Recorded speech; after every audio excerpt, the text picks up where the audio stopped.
बिस्मिल्लाहिर्रहमानिर्रहीम। अस्सलाम वालेकुम गाइस। तो गाइस कैसे हैं आप सब लोग? आई होप कि आप सब लोग ठीक होंगे। अल्लाह का शुक्र है जी, मैं भी ठीक हूँ गाइस। तो गाइस आज मैं आप लोगों के लिए लाई हूँ एक नई रेसिपी, मटन आलू गोश्त की रेसिपी लेकर आई हूँ।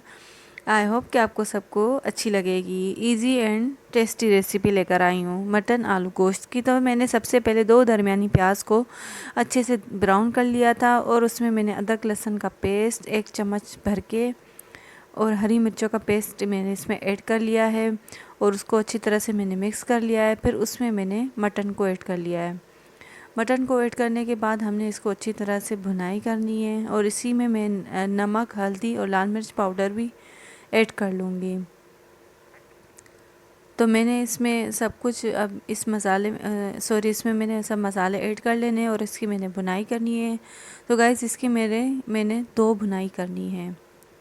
मटन की तो 2 ही भुनाई होती है, तो इस वजह से मैंने इसकी 2 भुनाई करनी है। तो मैंने अब इसको भूनना है अच्छी तरीके से, हल्का सा भून के फिर मैंने इसमें पानी एक जग पानी का ऐड कर लेना है। पानी ऐड करने के बाद हमने इसको ढककर हल्की आंच पे पकाना है।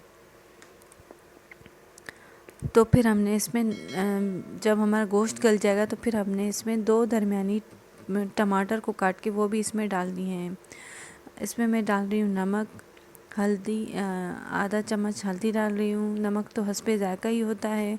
और लाल मिर्च पाउडर वो क्रश की हुई मैंने इसमें ऐड की हुई हैं। और मैंने इसमें एक से 2 लौंग ऐड की थी शुरू में और थोड़ा सा दालचीनी का टुकड़ा ऐड किया था, तो उससे हमारी खुशबू इन्हेंस होती है सालन में। तो अब यहाँ पे हमने इसको भुनाई करनी है। अब मैंने इसमें शामिल कर लेना है 1 जग का पानी का। 1 जग पानी का हमने इसमें शामिल करके फिर हमने इसको हल्की आंच पे पकाना है और फिर हम आगे उसका प्रोसीजर करते हैं। आई होप कि आपको मेरी रेसिपीज़ अच्छी लग रही हैं कंवल की कायनात पे। तो गाइस प्लीज़ चाहे सब्सक्राइब करें मेरे चैनल को। तो अब मैंने इसमें ऐड कर लिया है 1 जग पानी का। तो गाइस मैं प्रेशर कुकर नहीं यूज़ करती, तो मैं पतीली में ही मटन को गालती हूँ। तो मुझे गाइज़ ये आप इजी लोग अगर रहता है। प्रेशर आप कुकर लोग में अगर गालते हैं तो प्रेशर उसमें कुकर उसका में टाइमिंग आपको पता करते होगा। हैं तो तो मेरा यहाँ पे गोश्त गल चुका है। मैंने इसमें अब 2 अदद टमाटर इसमें डाल दिए थे, तो वो भी इसके साथ गल चुके हैं। और मैंने अब इसको यहाँ पे भुनाई करनी है, इस गोश्त की भुनाई करनी है अच्छी तरीके से।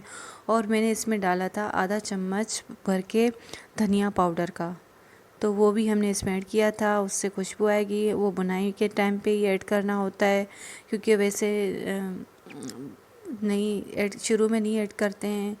और खुशबू के लिए हमने बुनाई के टाइम पे ही इसको ऐड करना है। तो अब यहाँ पे मैं इसकी बुनाई करूँगी, उसके बाद मैं इसमें शामिल करूँगी आलूओं को। तो मैंने 2 अदद आलूओं को काट के रख दिया है और इसकी भुनाई करने के बाद गाइस इसमें मैंने थोड़ा सा तेज़ पत्ता भी ऐड किया था खुशबू के लिए। आप लोग भी ऐड करना ज़रूर।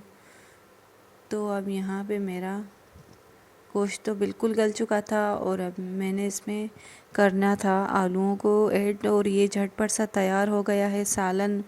सिर्फ गोश्त गलने का टाइम लगता है। वैसे तो सिंपली इजी रेसिपी है वाइट गोश्त की, वाइट मटन गोश्त कौरमा की।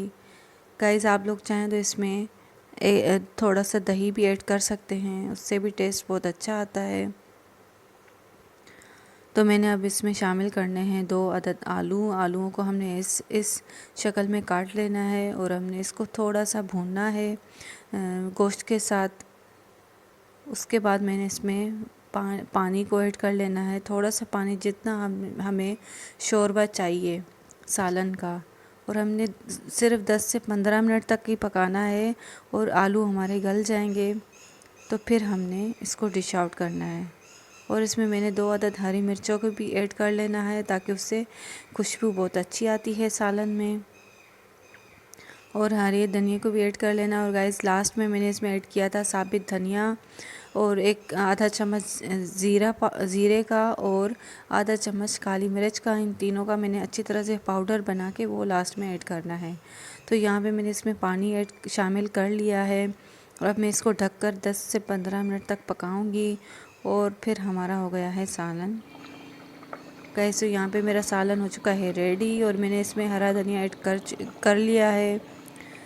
तो अब मैं इसको करूँगी डिश आउट। आई होप कि आपको मेरी रेसिपी अच्छी लगी होगी और कमेंट्स में आप लोग ज़रूर बताना और मेरे चैनल को ज़रूर सब्सक्राइब करना। Thanks for watching. अल्लाह हाफिज़।